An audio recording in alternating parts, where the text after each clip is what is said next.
పడిగట్ల రాజు ఈరోజు నర్సీపట్నం ఆర్డీఓ గారికి anganwadi workers and helper సమస్యలపైన రిప్రజెంటేషన్ చేయాలని చెప్పేసి యూనియన్ నిర్ణయం మీదకి వచ్చాం.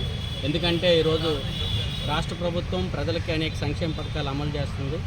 అంగన్వాడీలు ఈరోజు రాష్ట్ర ప్రభుత్వం కేంద్ర ప్రభుత్వం సంయుక్తంగా నిర్వహిస్తున్న ఐసీడీఎస్లో అనేక ఏళ్ళగా వర్కర్గా హెల్పర్గా మినీలుగా పనిచేస్తున్నారు.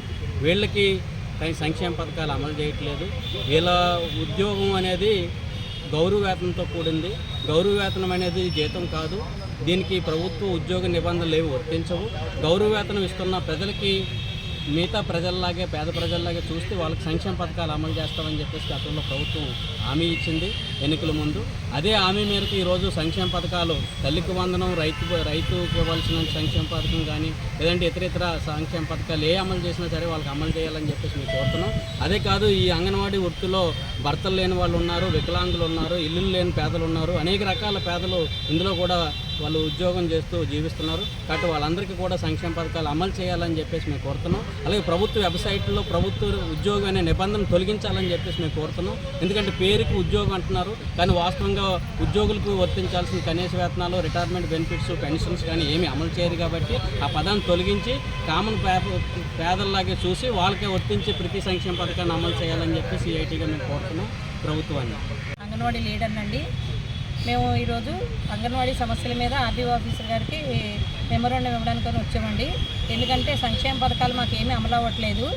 అన్ని సంక్షేమ పథకాల్లోనూ ప్రతి వెబ్సైట్లోనూ అంగన్వాడీ అనేసరికి ప్రభుత్వ ఉద్యోగి అనే పదాన్ని వస్తుంది. ఆ పదాన్ని తొలగిస్తామని చెప్పేసి అన్నారు. పదాన్ని తొలగించలేదు. ఆ పదాన్ని తొలగించడానికి మేము ఎన్నోసార్లు మంత్రి గారికి లెటర్లు ఇచ్చున్నాము. చేస్తామంటున్నారు కానీ సంవత్సరం కాలం అయిపోయింది. అన్ని పథకాలు ఒక ట్రిప్ అన్నీ అందరికీ అమలు అయిపోతున్నాయి. మరి మాకు కనీస వేతనం లేదు, ప్రభుత్వ ఉద్యోగిగా గుర్తించడానికి పెన్షన్ లేదు, రిటైర్మెంట్ బెనిఫిట్ లేదు, ఏమీ లేదు.